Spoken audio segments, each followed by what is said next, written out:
I got the pregnancy test form at the hospital, and I hadn't had the chance to share the joy in my heart with John.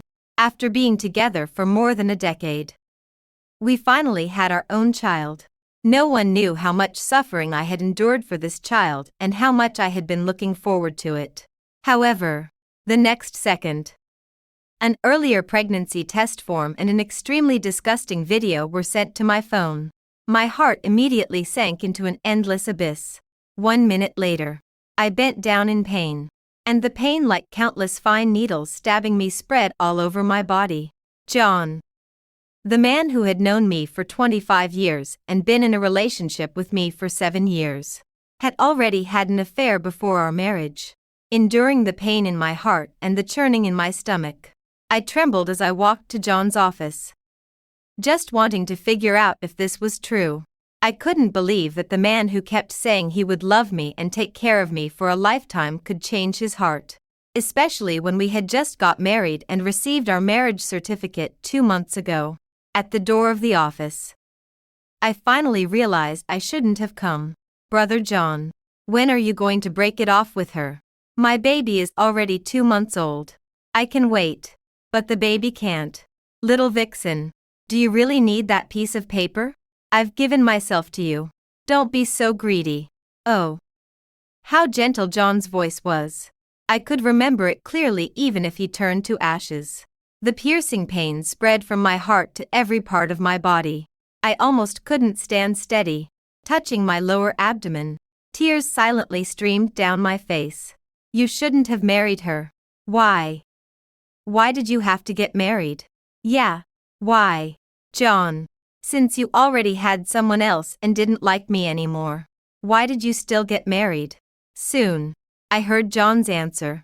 He said thoughtfully, because of responsibility. I promised Grandma to take care of her, even if there's no love left. I have the responsibility to take care of her for a lifetime. Oh, responsibility.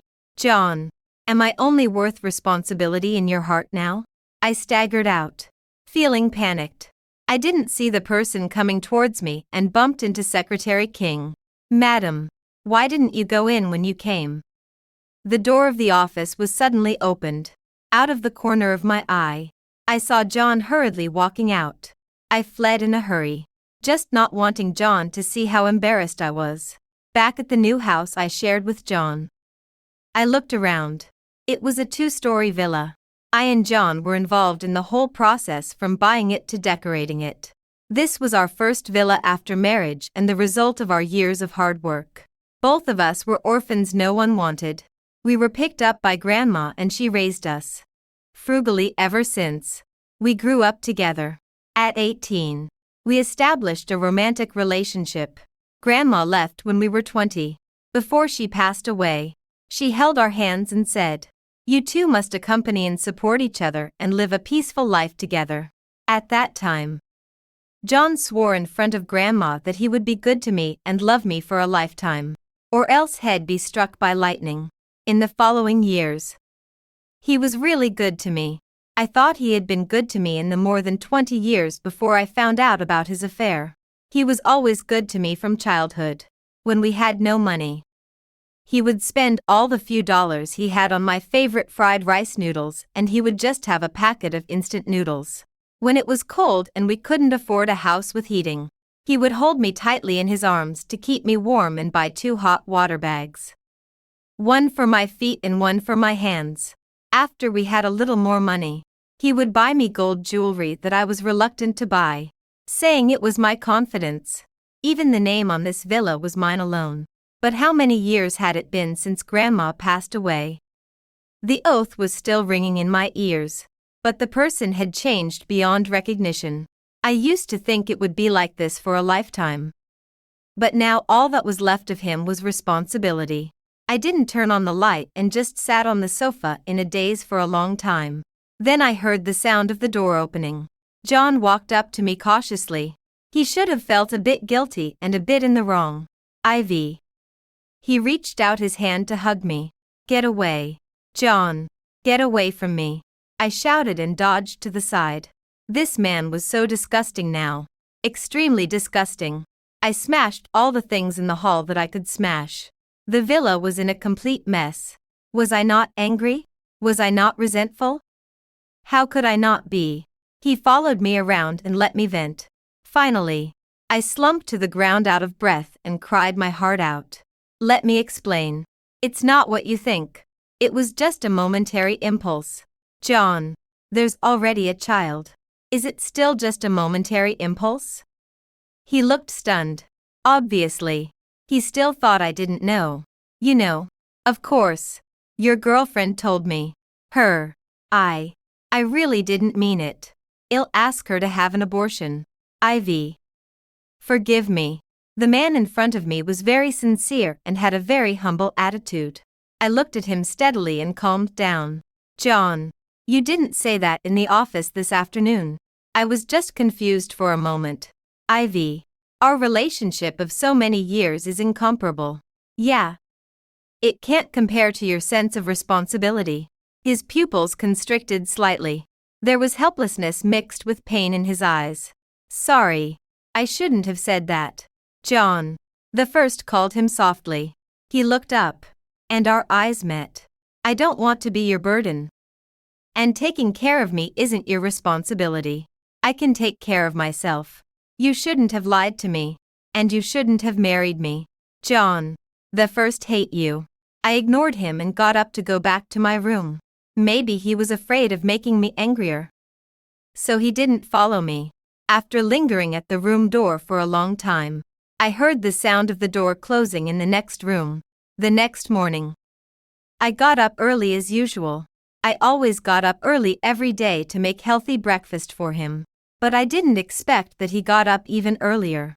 When I went downstairs, he was already wearing an apron and had prepared breakfast. Ivy. Come and have some breakfast. Don't starve yourself. It's bad for your stomach. Well, these were all the things I used to do. I always got up early to make the most nutritious breakfast.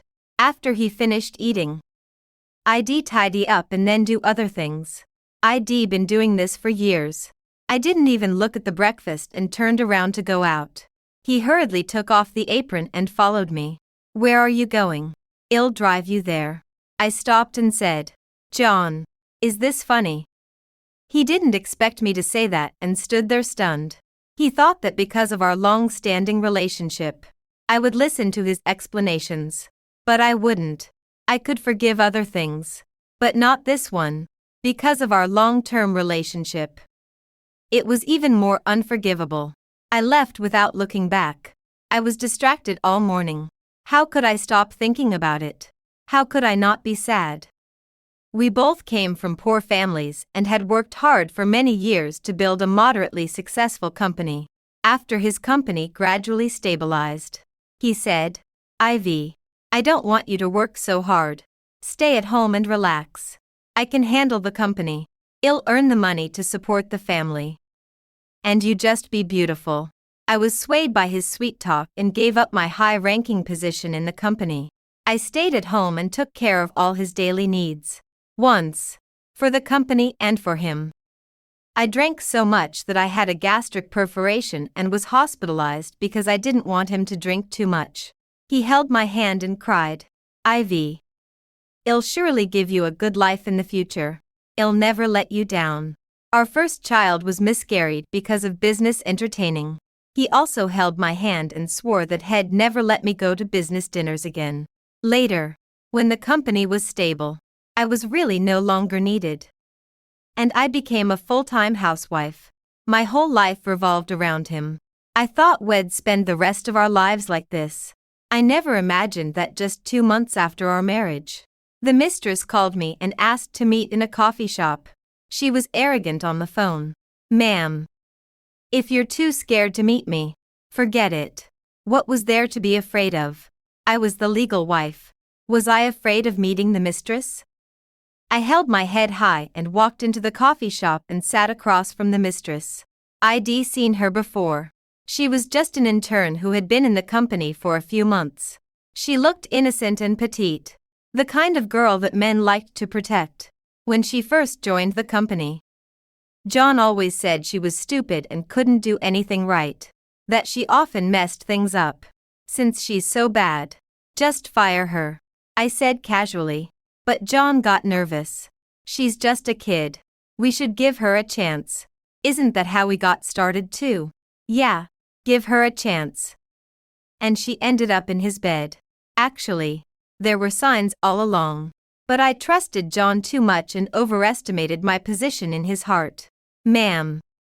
The mistress wore bright red lipstick and called me provocatively. Don't call me ma'am. We don't have the same mother. My mother doesn't have such a shameless daughter. I scolded her mercilessly. Her face twitched a bit, but she quickly recovered. Sure enough. Mistresses have thick skins. I really admire you.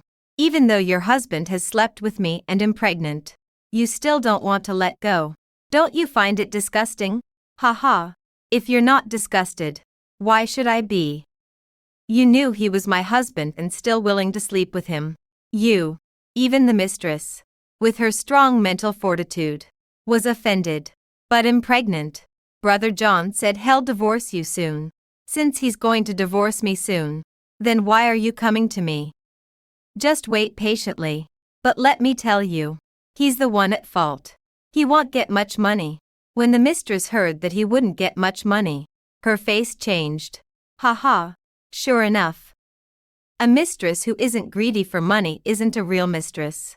I was too lazy to talk to her and got up to leave. The mistress suddenly went crazy. She picked up a cup of coffee and poured it on herself. Before I could react, she let out a scream and almost fell to the ground while holding on to the chair.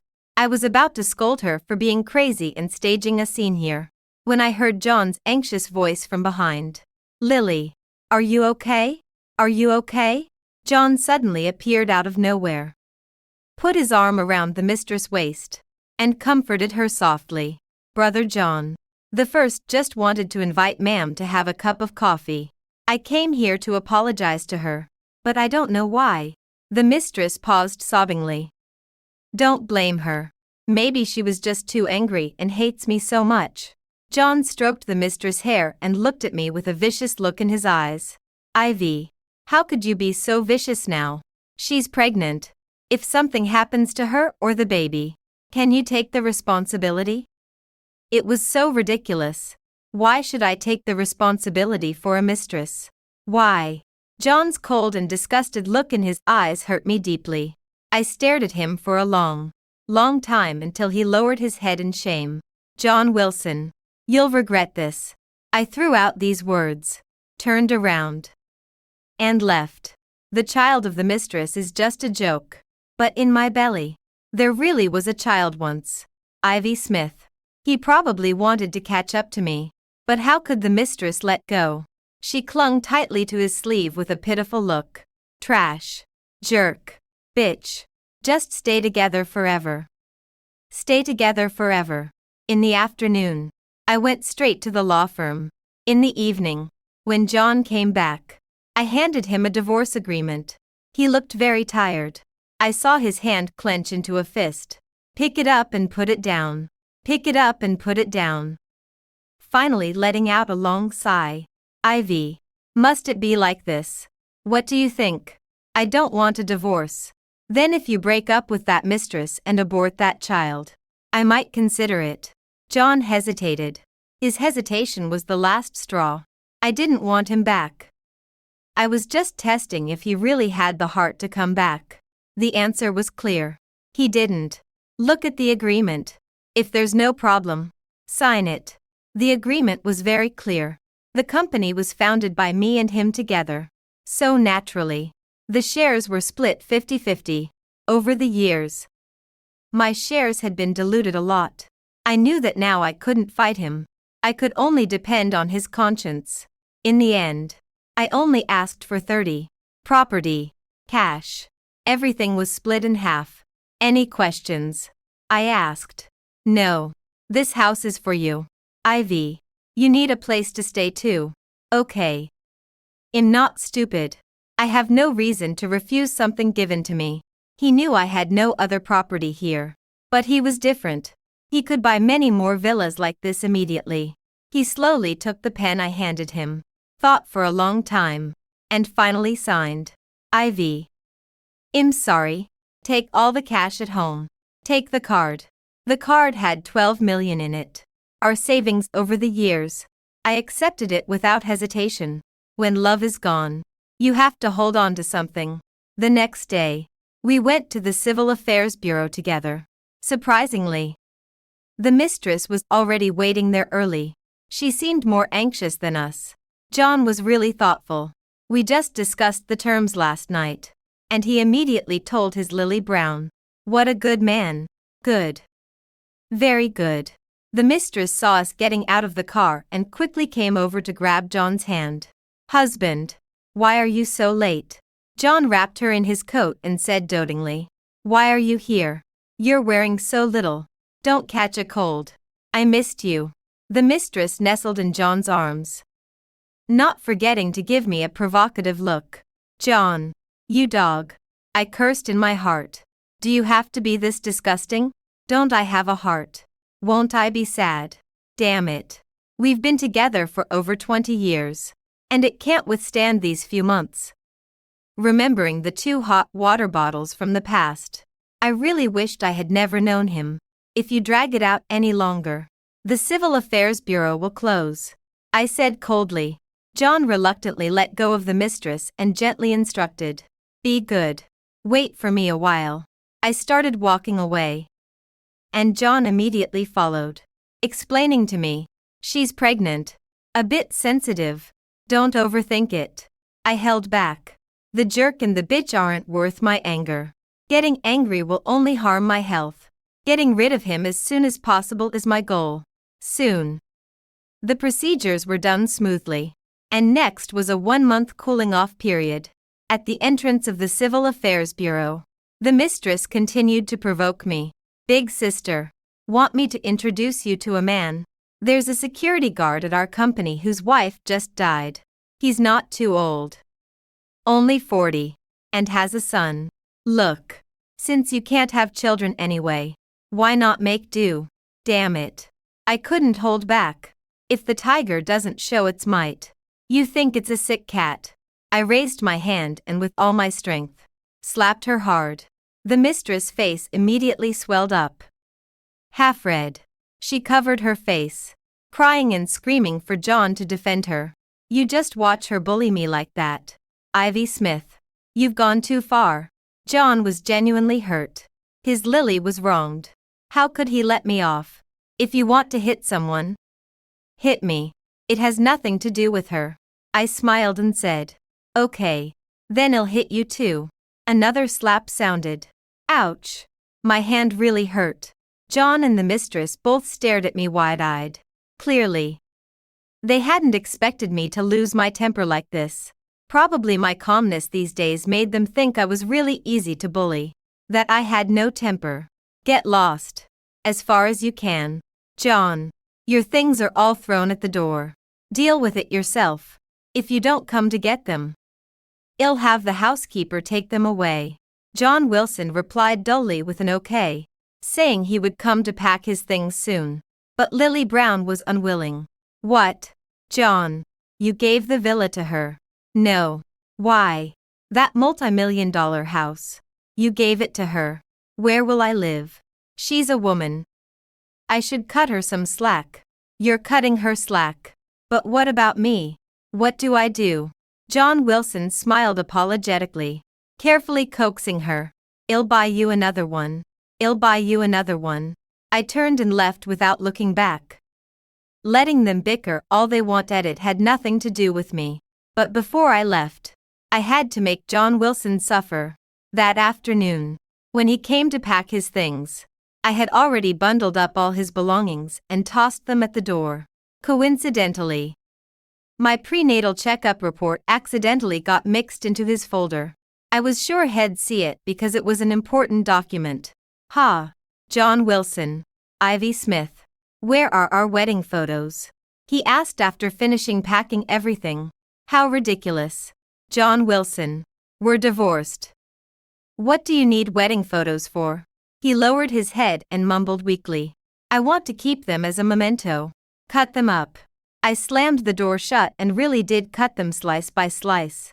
leaving nothing behind. I went to the hospital to schedule an abortion procedure. Soon, this unborn child was gone. Wasn't I sad? Of course I was sad. This was my child. And it was John Wilson's and my second child. After the first one was lost unexpectedly, I couldn't get pregnant for a long time.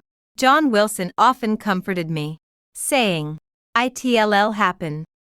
We're still young." Actually, both of us really wanted children. I saw many doctors and took a lot of medicine before this child finally came. But I didn't protect it. The pain I went through, only I knew. Alone and lonely. I walked out of the hospital. I didn't have many friends or family here. I was an orphan from the start. Too upset. I didn't even want to go back to the villa. It was full of memories of John Wilson and me. It was the house we decorated bit by bit. The furniture we bought together shopping at the market. The kitchenware we picked out. The curtains we chose, everything was ours. Yet, on those nights when we were buying furniture, picking kitchenware, and selecting curtains, he was probably glued to Lily Brown. Back then, he always said work was busy and he had to work late. I understood, since he spent the days with me decorating the house. So working nights seemed normal. Now, looking back, it was laughable working late. More like working late on another woman. I packed only the simplest luggage. Wanting to leave this place, I even listed the house online to sell it. Then I returned to the small rural town where I lived with my grandma. John Wilson and I both came from here. Most people had moved away, buying homes in the provincial capital. And few lived in the countryside anymore, only the elderly who weren't used to city life. I cleaned the old house inside and out and settled in. Granny Smith next door, leaning on her cane, brought me a pumpkin. "Ivy, why are you back alone? Where's John?" "He's busy," I replied with a smile. Granny Smith had watched John Wilson and me grow up together. "Oh, busy. That's good. Young people should be busy." Life in the countryside was truly soothing. No workplace scheming. No noise. No stench of car exhaust. Every day, I just sat by the door sunbathing, chatting with Granny Smith, and sometimes visiting my grandma's grave to talk to her. Gradually, I even forgot about that disgusting John Wilson and Lily Brown.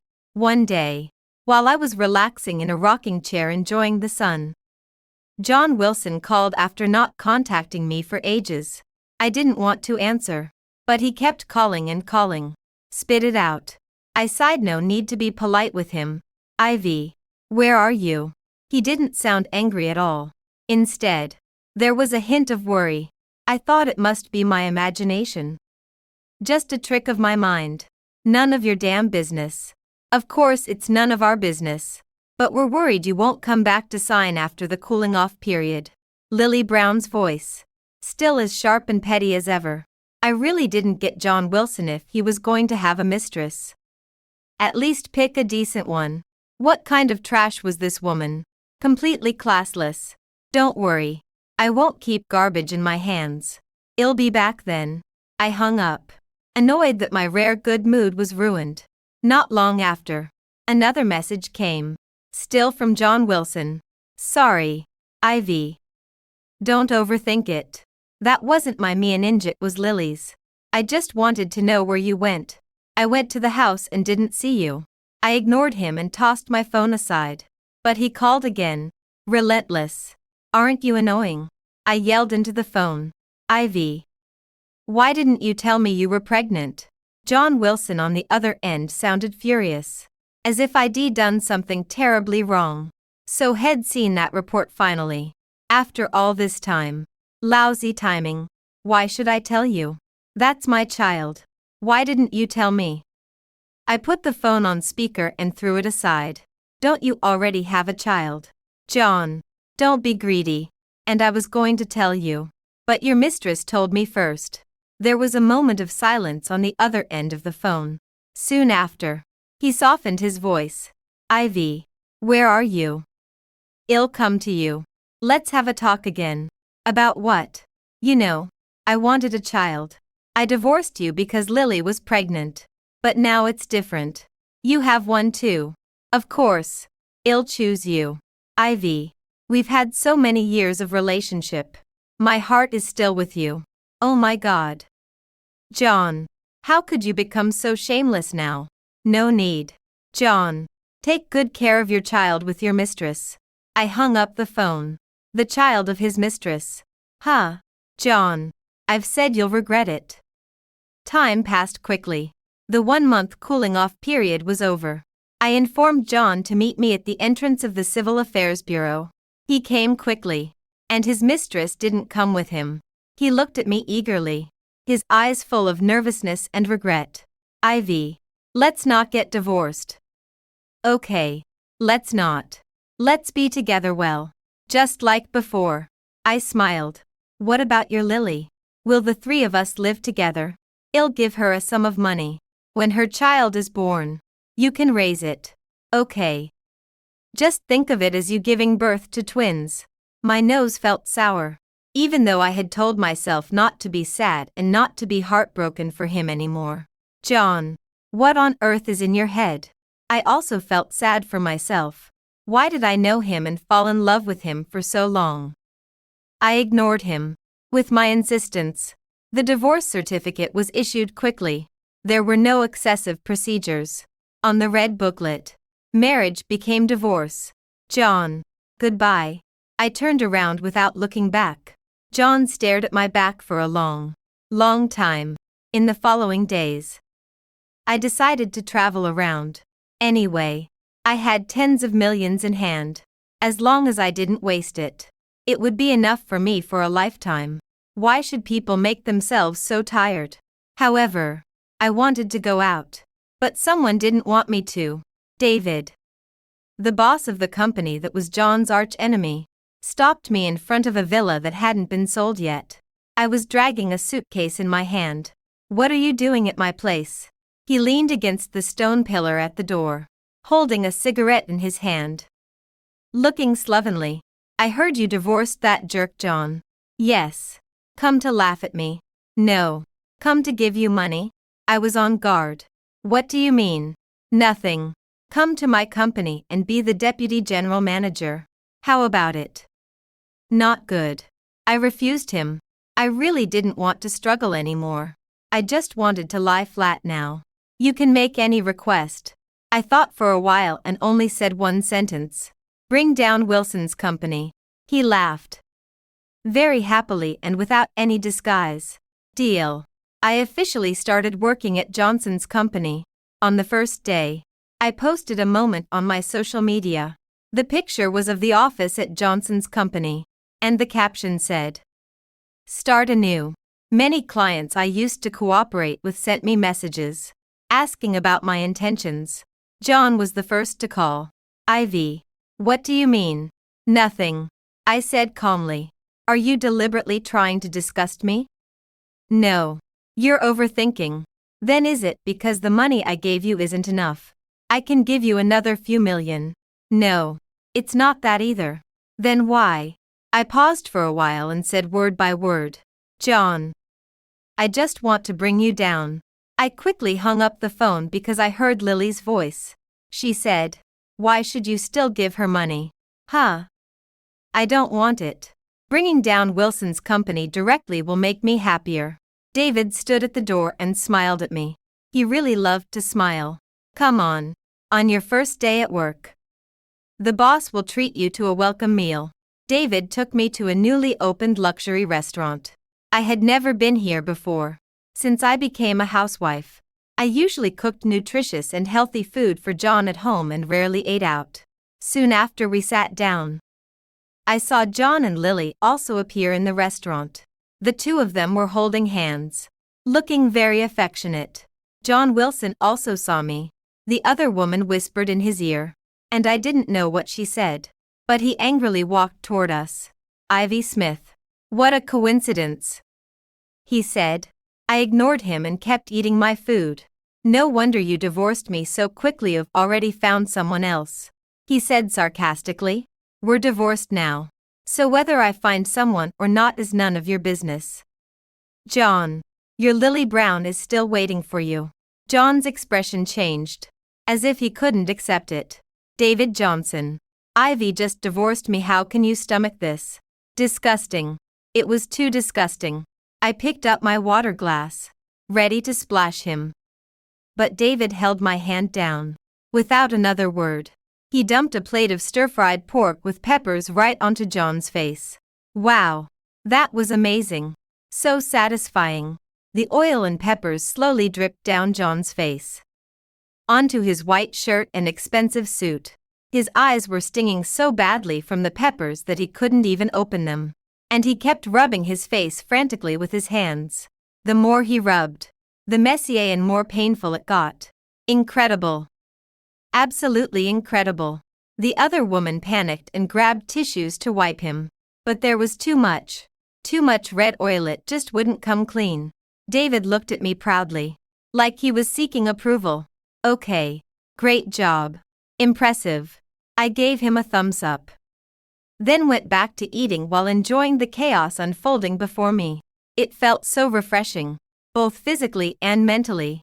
After that meal, my impression of David improved rapidly. Before, I only saw him as a rival. I never knew we were actually college classmates. You, he said, only had eyes for that scumbag John. And you never even glanced at a quality guy like me. It's really heartbreaking. I teased him. If it were before, I might have chased you back. But now, no way. I'm too old. He got serious. Ivy, you're only 25. Where are you old? Old at heart. Even though I'm only 25. After all these years of relationships, betrayal, and losing 2 babies, I feel like I've lived half a lifetime already. Truly old at heart. Like it can't even beat anymore. I'm really enjoying working at David's company. My only job every day is competing with John's business. Our companies were always rivals, operating in the same field. Many of John's clients used to come from my negotiations. After I left, John, to please the other woman, handed all the clients over to her to manage. The other woman, relying on being John's favorite, acted arrogantly and chaotically, and the clients had long been annoyed with her. Now, knowing about our history, they all came back to me, and naturally, their business shifted to David's company. John couldn't sit still anymore and cornered me at my doorstep. He furiously accused me. Ivy, what do you think you're doing? I stared at him coldly. Nothing special. Just working to earn money. Wasn't the money I gave you enough? Do you really need to earn more yourself? Yes. Far from enough. What do you really want? You're still carrying our baby. Ivy, stop fighting with me. You've been angry long enough. It's time to end this tantrum. He was clearly furious. I almost laughed at how ridiculous he was. Did he really think I was just throwing a fit? John, have you forgotten we're divorced? What do you think I'm still fighting about? I know you're just resentful and want to prove your worth. Ivy, you don't need to prove anything to me. Know you're capable. Lily and I aren't married. We can still get back together. Remarry. That was beyond laughable. John, you scumbag. Now that your business has shrunk by half, you realize my importance and come crawling back. What a total joke. Get out. Get out of here. Go far away. Seeing how angry I was, John shrank back but kept pleading. Ivy, for the baby's sake, stop being angry. Can I move back in? Ha ha ha. I suddenly felt like laughing. John must have been desperate, or he wouldn't be groveling to me like this. Where was his arrogance? Where was that confidence when he called me a parasite and said I only knew how to spend money and couldn't do anything? When I first became a housewife, my cooking wasn't as good as restaurant food, and he'd say, "Can't even cook properly. What use are you? I work hard all day outside. And you, just eating, drinking, and cooking. How easy is that?" Thinking of that, I decided to give the fool a big gift. John, the other woman's baby is several months along now, right? But her belly still looks flat. Maybe you should go check on your Lily first. Don't waste time here. John frowned. He knew I never said or did things without meaning. He left quickly. And I sold that villa just as fast. I bought a new small apartment closer to the company. It's more than enough for me to live alone. David helped me move. He looked at this tiny apartment and frowned. Are you short of money? Let me settle your salary in advance. Buy a bigger one. It's so small. You'll be so uncomfortable. I replied with a smile. It's just for one person. I don't need that big a place. David didn't say anything. He just silently helped me organize my luggage. He mumbled in a low voice. Then it'll be too small if I move in. What did you say? I didn't catch it clearly. It's okay. I said I'm going to improve the employees' benefits so that you can afford big houses. I ignored him and continued to organize things. He went out for a while.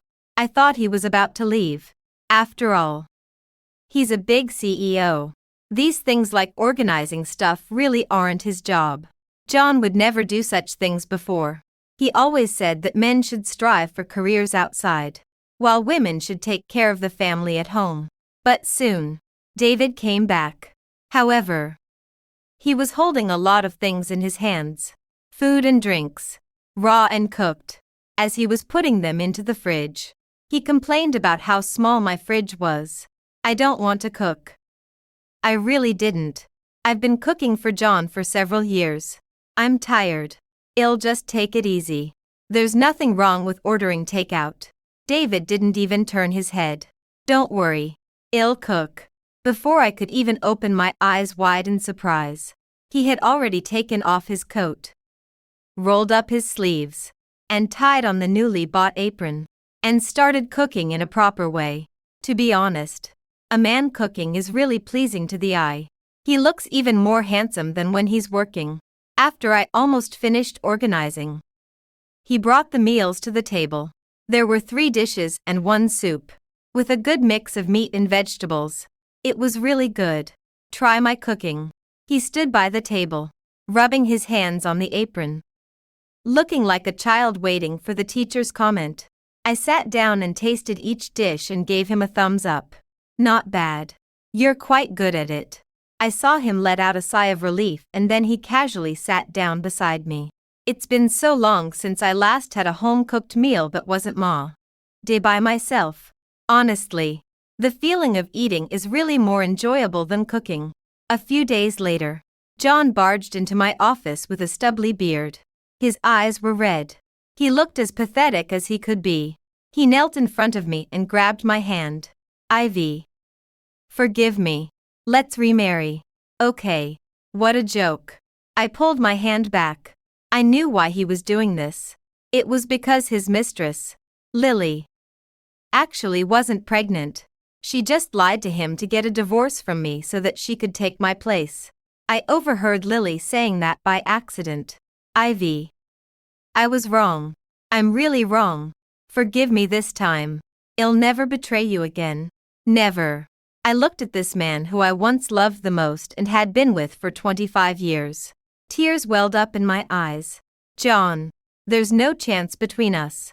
Since the day you had an affair, it was all over. How could that be? Ivy, we have a child. You're still carrying our child in your belly. How could there be no chance? We've lived together for more than 20 years. You can't just send me to hell because I made one mistake. He cried bitterly. Ivy. I'm sorry. I'm so sorry. Forgive me. Just this once. At least. For the sake of giving our child a complete family. Try to forgive me. Okay. I felt so sad.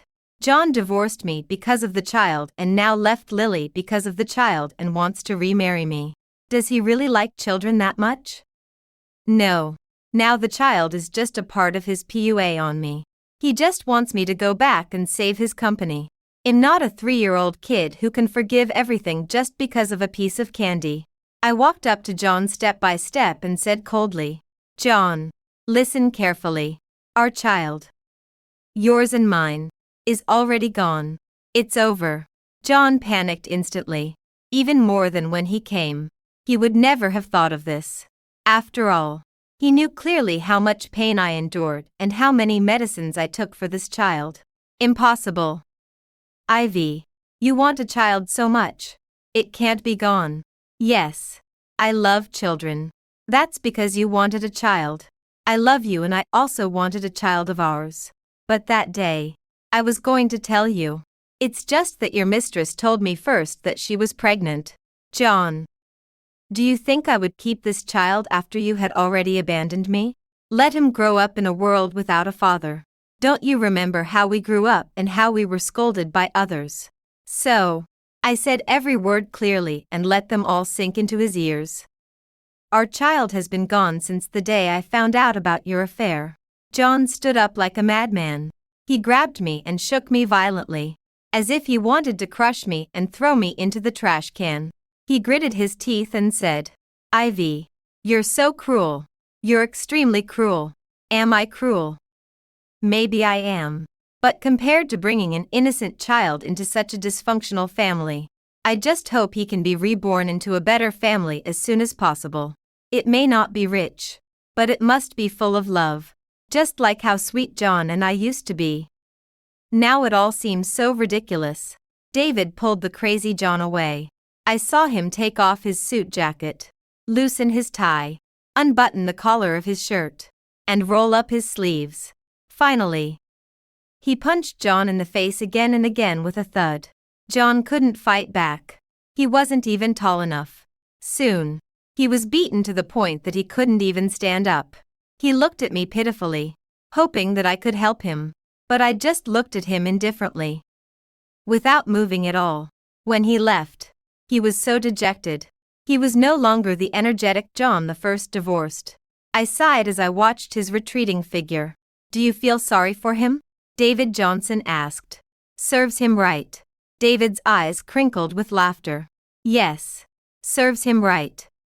John Wilson's company shrank rapidly, and before long, it was back to its startup days. He started doing business again, taking on the smallest possible deals. He seemed to have returned to the countryside once. I heard from Grandma Zhang that he cried for a long time in front of his grandmother's grave. He kept saying over and over, I'm sorry, Grandma. I'm sorry to me. The other woman, I heard, disappeared after he beat her up apparently. She ran off with his last $1 million plus. When I saw him again a year later, he had a sling bag on his back, munching on bread with one hand while gripping the handlebars of a shared bike with the other. We both stopped at a red light, and he tilted his head, spotting me through the open car window. How are you, Ivy Smith? I touched my months pregnant belly and flashed my diamond ring. I'm doing great. Goodbye. The light turned green, and my luxury car and his shared bike headed in different directions. John, after all, became just a fleeting figure in my life. I glanced at David driving beside me. When did you say you fell for me? In college. I told you several times. But your eyes were always on that jerk, never even glancing my way. Sometimes I even bumped into you on purpose, and you wouldn't turn around. Later, I started a company just like yours. I became your arch rival, trying to get your attention. Every time you bid on something, I was there, sparing no effort to make you see me. But no matter what, you never noticed. Still, it's good that you're finally mine now. Ivy, I love you.